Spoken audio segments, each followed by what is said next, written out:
You know who they are. They are the human black holes. The person you have a 5-minute conversation with, and you walk away feeling like you've just run a marathon. They are the co-worker whose passive aggression ruins your day, the family member whose advice always feels like criticism, the friend whose life is a constant vortex of drama that always seems to suck you in. These are toxic people, and our first instinct when dealing with them is wrong. We try to reason with them. We try to argue. We try to prove our point, to win their approval, to fix them. But this is like trying to teach calculus to a hurricane. You will only be exhausted, frustrated, and left standing in the wreckage. The ancient Stoic philosophers knew this. They taught that the path to a peaceful life, what they called ataraxia, is not found by controlling the chaotic world outside, but by mastering the orderly world within. Dealing with toxic people is the ultimate test of this philosophy. It's not about confrontation. It's about strategy. It's a quiet art form, mastered in 3 stages: the shield, the game, and the liberation. Stage 1. The shield, mastering the moment. The first stage is about defense. It's what you do when the attack is happening, when the negativity is right in front of you.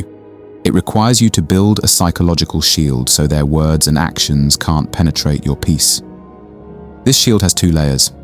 First, fortify your walls with boundaries. A boundary isn't a rule you impose on someone else. It's a rule you set for yourself. The great Stoic teacher Epictetus taught that the chief task in life is to separate what is in our control from what is not.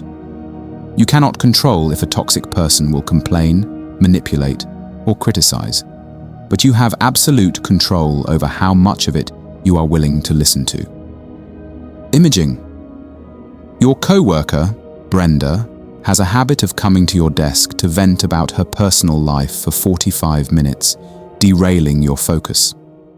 Telling her, "Stop complaining," is an attempt to control her, and it will only lead to conflict. A boundary is different. The next time she starts, you let her speak for a minute. Then you calmly interrupt. "Brenda, I can see you're going through a lot, but I have a deadline in 20 minutes and I have to get back to it. We can catch up later." You didn't make a rule for her. You enforced a rule for your time. You are the guard at the gate of your own focus. The second layer of the shield is to become uninteresting. This is often called the grey rock method. Toxic people, like bullies, are fueled by emotional reactions. They thrive on drama. When you give them anger, frustration, or hurt, you are handing them the fuel they crave. The goal is to become as uninteresting as a plain, grey rock. Let's say you're at a family barbecue, and your passive-aggressive Uncle Ron comes over and says, "Still doing that online business thing? I guess it's good to have a hobby." He's looking for a reaction. He wants you to get defensive so he can feel superior. The grey rock response is to give him nothing. You don't defend yourself. You give a slight, non-committal shrug and a boring reply. "Yep, keeps me busy." Then, you immediately turn to your cousin and say, "Hey, did you see the game last night?" You have offered him no emotional fuel. You are a boring grey rock, and he will soon get frustrated and go look for a more interesting target. Stage 2. The game, mastering your life. Once you can defend yourself in the moment, you must zoom out and play the long game. This isn't about winning against them. It's about designing your life in a way that minimizes their impact. First, you must learn to control the dosage. You don't have to completely cut out every difficult person, especially if they are family or part of a larger friend group. But you absolutely must control your level of exposure. Think of their toxicity like radiation. Small doses are survivable. Prolonged exposure is lethal. Imaging your friend group includes Steve, who is a chronic pessimist. Every conversation turns into a complaint session. You don't have to break up with all your friends to avoid him. You simply manage the dosage. When you all go out to dinner, you make sure to sit at the other end of the table. You stop accepting invitations to one-on-one coffee with him. You still see him, but you've reduced your exposure from a lethal dose to a manageable one. Second, you must understand the most critical rule of the game. It's not about you. Their toxicity is almost never a reflection of your worth. It is a projection of their own inner turmoil. The person who needs to put others down does so because they feel small. The person who creates drama does so because their own life lacks meaning. This realization is incredibly freeing. Their negativity is their problem, not your diagnosis. The Roman Emperor Marcus Aurelius, perhaps the most powerful man in the world, dealt with treacherous people daily. He wrote to himself in his meditations, "The best revenge is to be unlike him who performed the injury." Don't sink to their level. Don't even enter their arena. When you realize their behavior is a symptom of their own suffering, you stop taking it personally. You can almost feel a sense of pity for them, and pity is immune to insult. Stage 3, the liberation, mastering your freedom. This is the final stage. It's about achieving true, lasting peace by making the final moves that set you free. First, you must know when to fold. In poker, a master player knows that some hands are unwinnable. They don't throw good money after bad. They fold, save their chips, and wait for a better hand.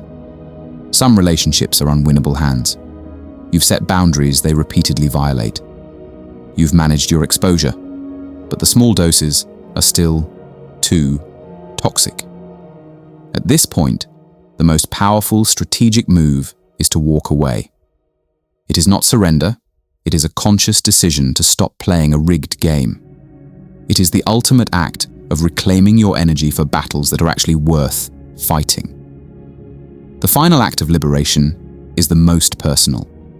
Forgive them to free yourself. This is often misunderstood. Forgiveness is not a gift you give to the toxic person. They don't have to deserve it. Forgiveness is the ultimate act of enlightened selfishness. It is the decision to finally put down the heavy, painful rock you have been carrying. Holding on to anger and resentment is, as the saying goes, like drinking poison and waiting for the other person to die. The Stoic philosopher Seneca wrote of anger, "It is a temporary madness. Anger, if not restrained, is frequently more hurtful to us than the injury that provokes it. The injury is in the past. The anger you hold on to is happening right now, in your own mind, poisoning your present moment. Forgiveness is simply the decision to stop drinking that poison. You don't have to call them. You don't have to tell them.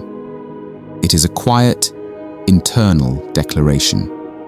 I will no longer allow what you did in the past to consume my energy today. I release this. In that moment, you cut the final energetic cord. You are truly free. The shield, the game, the liberation.